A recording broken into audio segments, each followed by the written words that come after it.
Hi, I'm Daniel Gold, and welcome to the Gold Standard Leadership Lab. By day, I'm a partner at a leading advisory firm where I draw upon my background as an attorney to help my clients succeed. This podcast, though, is my personal project, completely separate and apart from my day job, but reflects the same passion that I exhibit everywhere for teaching, mentoring, and helping others succeed through simple, impactful lessons. It is my hope that you'll walk away with practical takeaways to help you on your leadership journey. Thanks for being a part of this community and for joining me in the Leadership Lab. Let's get started. Leading from 50,000 feet feels strategic until your team feels invisible. It's easy to drift away from the work that once defined you.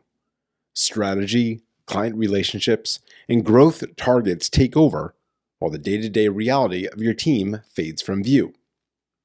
Yet losing this proximity can have serious consequences. It can lead to a credibility gap, an erosion of empathy, and a deficit in decision quality.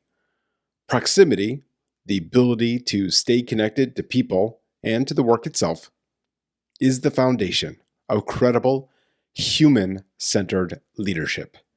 When you lose it, you lose the trust, you lose the empathy, and the grounding that make leadership real. And let me give you an example. About a decade ago, an executive flew in from our new parent company. It was a year after the acquisition, and the morale in our office was, well, let's just say it was pretty low. When the executive took me to lunch, he asked me how he could bring everyone together. And my answer came faster than I thought. I said quite simply, hold a team meeting, look everyone in the eye, and tell them that the work that they do here matters. Skip the corporate jargon and just let them know they matter. He smirked at me and he said that he loved it so much, right then and there, he emailed his assistant to set up a meeting in our office later that day. When we gathered in the bullpen later on that day, I was filled with anticipation. The moment he started speaking, though, it was all over. All I could hear him say were things like revenue targets, synergies, budgets. Basically, it was a 20-minute lecture. And as the people turned back to their desks, they all rolled their eyes, feeling just as invisible as before. This executive blew it. He absolutely blew it. 90% of that room were project managers, technical analysts, IT specialists, forensic examiners. None of them cared about synergies or integration plans. They cared about being seen and they cared about being valued. The right move was so simple. Tell them that the work matters in words that they could feel, that they are seen, that they feel heard. That moment taught me something I have never forgotten. Language is the first bridge or the first barrier to trust. Once you start speaking in code that only other executives understand, you lose the people who make your strategy possible. You lose the people who make your strategy possible. And nearly a decade later, I feel for this executive. When you stop doing the day-to-day work, you forget what it is like. And he had been an executive for so long that he truly forgot.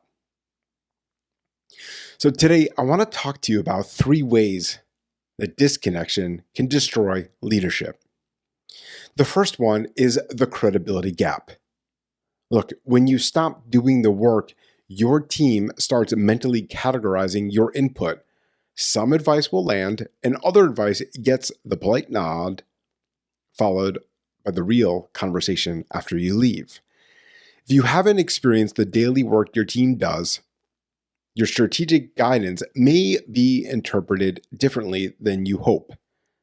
They won't express it directly, but believe me, it happens. Number 2 is the empathy erosion. When you're proving yourself, you typically don't say no. 60-hour work weeks aren't really a choice, they're the cost of advancement. But when you become the leader, your calendar becomes yours to control. You forget what it's like when you couldn't do any of those things. So when someone on your team is drowning, your advice sounds logical, but really disconnected. Saying things like, set better boundaries, push back on unrealistic timelines, etc. I've been there, I know, I've done it, and I've also heard it. These all sound detached from someone who can't afford to be the person who says no. This disconnect can make your team feel misunderstood and uncared for. Number 3, the decision quality deficit. Leaders who have lost proximity make decisions that look smart on paper. They actually crumble when they come into contact with reality. They greenlight timelines that sound reasonable until someone actually has to deliver. That executive I told you about had made communication decisions based on what worked in his world. But here's the problem. He had forgotten that 90% of the team didn't speak that language. The best leaders aren't the ones who fully transcended the work. They're the ones who maintain just enough connection that their guidance stays grounded, their empathy stays sharp, and their decisions stay realistic. And it is about finding a balance between strategic thinking and staying connected to the day-to-day work. So now I want to talk to you about 3 ways that you can maintain that proximity starting today.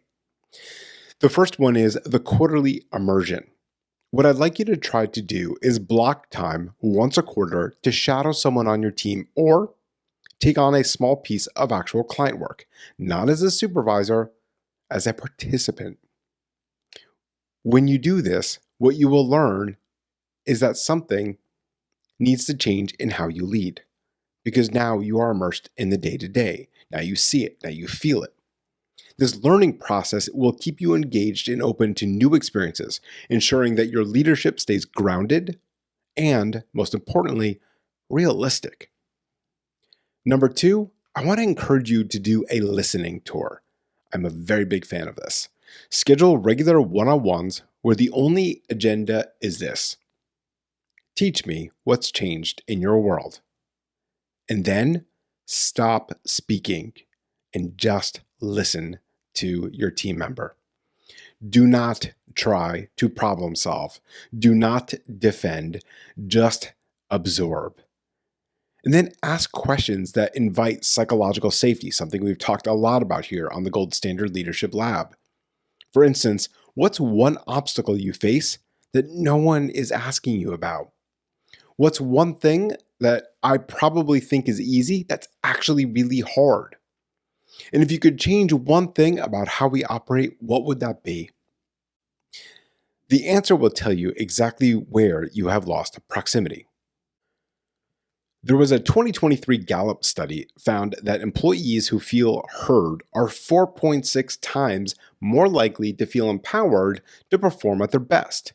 Listening, truly listening, is an essential skill for effective leadership.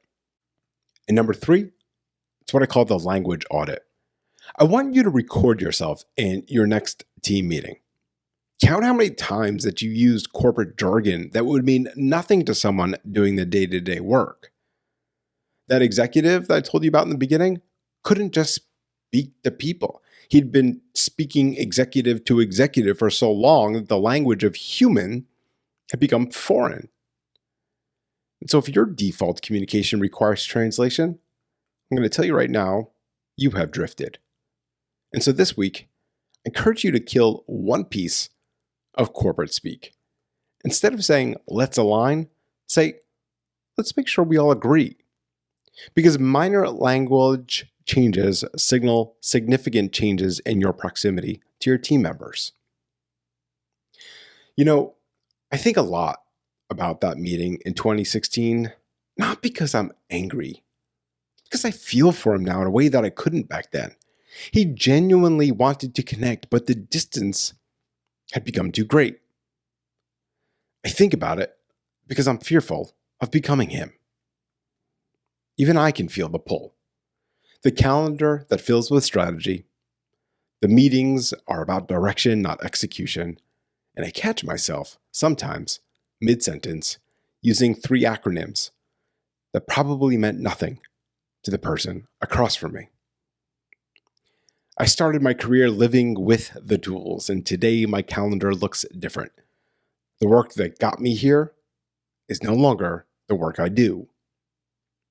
But that's okay, because that's leadership growth. That's what leadership requires. But what I am super mindful of is never, ever losing the ability to look someone in the eye and say, the work that you do here matters in a way that they can feel is real. Because I watched a room full of people walk away feeling invisible after a leader flew in specifically to make them feel seen. And that proximity is something I am very sensitive to and don't ever want my team to feel the way that room did. The golden leadership cycle that I developed consists of 3 components, as all of you know. It's about reinvention, it's about resilience, and empowerment. And one important lesson about maintaining proximity as a leader is that it is essential for genuine empowerment. You cannot empower a team without truly understanding them. To build your team's resilience, you must continually reinvent your leadership practices. Because if you lost your title tomorrow, would your team still ask for your advice?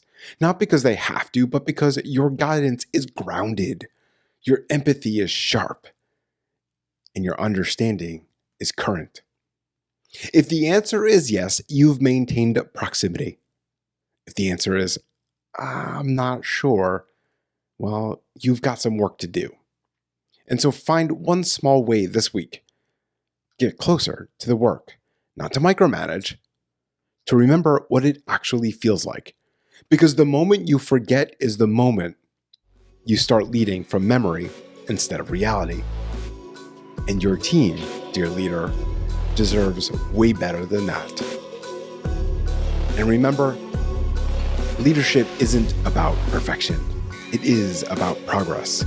Take this lesson, put it into action, and continue setting the gold standard in your own life and at work. See you all next time.